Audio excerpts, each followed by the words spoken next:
اب ہم توحید کو تھوڑی دیر کے لیے پوز دیتے ہیں اور انشاءاللہ میں آپ کو شرک والعیاذ باللہ اللہ پاک سے ہم اس سے پناہ مانگتے ہیں اللہ پاک سے کہ ہمیں اللہ پاک شرک سے بچائیں انشاءاللہ. تو ہم دیکھتے ہیں کہ شرک کی کتنی قسمیں ہیں. سب سے پہلی بات ہے کہ ہم نے دیکھنا ہے کہ شرک، لفظ شرک کہاں سے آیا اور اس کا مطلب کیا ہے.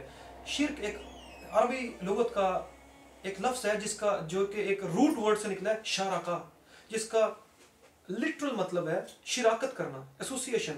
لیکن شریعت میں اس کا مطلب ہے اللہ عز و جل کے ساتھ کسی چیز کو شریک کرنا.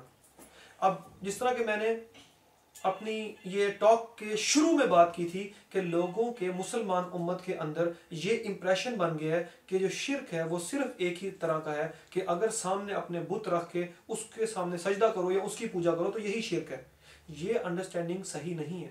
اب میں آپ کو انشاءاللہ یہ بتاؤں گا کہ شرک کی کتنی قسمیں ہیں اور آپ خود یہ اندازہ لگا سکتے ہیں کہ مسلمان کتنی قسم کے اقسام کے شرک کے اندر مبتلا ہیں اور ان کو پتہ بھی نہیں ہے. سب سے پہلے جو میں نے آپ کو ذکر کیا توحید کا وہ ہے ربوبیت.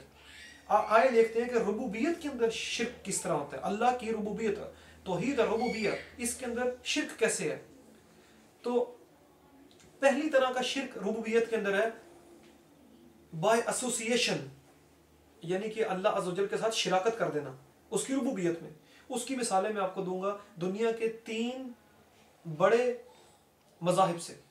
پہلا ہم دیکھتے ہیں ہندوؤں میں ان کا ایک من گھڑت خود سے بنایا ہوا ایک سپریم جس کو وہ پاور کہتے ہیں وہ ہے برہما. اور یہ ان کے مطابق ایک پرسونیفیکیشن ہے، یعنی انسانی روپ میں والعیاذ باللہ اللہ کا روپ ہے انسان میں، انسانی روپ میں. اور اس کے بعد وہ یہ کہتے ہیں کہ یہ جو برہما ہے یہ آگے سے 3 مختلف سب گاڈز، چھوٹے گاڈز میں تبدیل ہو گیا ہے. وہ خود کہتے ہیں they believe in the trinity of Brahma. وہ کیا ہے کہ پہلا وشنو جو کہ ان کا ڈسٹروائڈ گاڈ جو کہ تباہ ہو گیا، اور شیوا وشنو برہما. تو انہوں نے کہا یہ جو برہما شیوا وشنو یہ ایک ہی چیز ہے.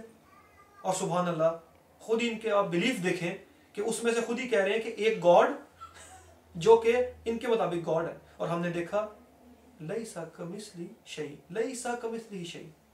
کہ اللہ جیسا کوئی نہیں ہے. ہمارا قرآن اور ہمارا دین کہتا ہے کہ اللہ جیسا کوئی نہیں ہے. اور یہ کہتے ہیں کہ ان کا برہما جو ان کے مطابق ان کا گاڈ ہے، کریٹر ہے، سپریم بینگ ہے، وہ آگے سے تین سب کیٹیگریز میں ڈیوائیڈ ہوتا ہے ٹوٹل، جس میں برہما اور پھر آگے سے ایک وشنو اور اس کے بعد شیوا، جس میں سے وشنو تباہ ہو گیا تو گاڈ تباہ ہو گیا والعیاذ باللہ.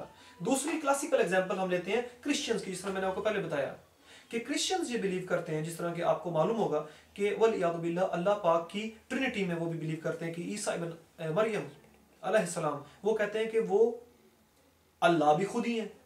وہ کہتے ہیں وہی خدا ہے، وہی اللہ ہے عیسیٰ ابن مریم. پھر وہ کہتے ہیں کہ وہی اللہ کا بیٹا بھی ہے. پھر وہ کہتے ہیں کہ وہی روح المقدس یعنی کہ جبریل علیہ السلام بھی کہتے ہیں وہی ہے. So the God and the Son and the Holy Ghost, یہ ان کا عیسیٰ علیہ السلام کے بارے میں ان کا دین کے اندر دین تو نہیں کہنا چاہیے، ان کے مذہب کے اندر جو اللہ یا سپریم بینگ ہے اس کا یہ کنسپشن ہے، ان کا یہ کانسیپٹ ہے جو کہ آف کورس غلط ہے. اور تیسری ایک کلاسیکل ایگزامپل جس کو ہم کہتے ہیں زورواسٹرینز، پارسی یا کہ آتش پرست، ان کا بھی ایک سپریم کریٹڈ بینگ ہے، ایک سپریم یا سب سے بڑا ان کا جو گاڈ ہے وہ مانتے ہیں. اس کا نام ہے اہورا مازدا. اب مازدا گاڑی کا نام شاید یہیں سے نکلا ہے لیکن یہ اس کا نام ہے. اور وہ یہ سمجھتے ہیں کہ تمام کی تمام کائنات میں جو ایبسولوٹ قسم کی ورشپ اور جو کمپلیٹ عبادت ہے وہ اس گاڈ کو کرنی چاہیے. دس از دا ڈیزرونگ والعیاذ باللہ، this is the deserving being of all the worship. اور ان تینوں چیزوں میں نے آپ کو 3 بڑی بڑی ایگزامپلز دیں. اس سے یہ ظاہر ہوتا ہے کہ اس طرح کے یہ مذاہب اور اس طرح کے جتنے بھی لوگ ہیں جو کہ اللہ کی ربوبیت کے ساتھ کسی نہ کسی طرح شرک کرتے ہیں. وہ پہلی قسم ربوبیت میں شرک کی کیا ہے؟ میں نے آپ کو بتایا تھا کہ بائی ایسوسیشن، شراکت کے ساتھ یہ شریک کرتے ہیں. یہ انسانی اللہ کی مخلوق کو، خلقت کو، کریشن کو کریٹر کے ساتھ ملا دیتے ہیں اور شریک کرتے ہیں. تو یہ ہے شرک ان ربوبیہ. انشاءاللہ ابھی ہم ڈسکس کرتے ہیں کہ شرک ان نیگیشن، یعنی کہ شرک انکار کر دیتے ہیں، اللہ کی ربوبیت کا انکار، کمپلیٹ انکار کر دیتے ہیں. ابھی ہم دیکھتے ہیں کہ اللہ کی ربوبیت کے اندر منکر ہونا وہ شرک کیسے ہے.